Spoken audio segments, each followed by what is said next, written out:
أعوذ بالله من الشيطان الرجيم. بسم الله الرحمن الرحيم. حاميم.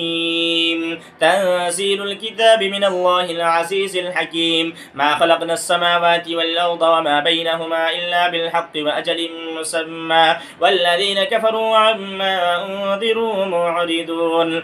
قل أرأيتم ما تدعون من دون الله أروني ماذا خلقوا من الأرض أم لهم شرك في السماوات.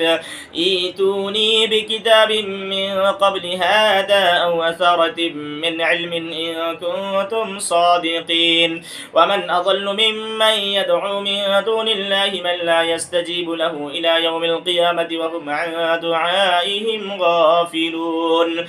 وإذا حشر الناس كانوا لهم أعداء وكانوا بعبادتهم كافرين. وإذا تتلى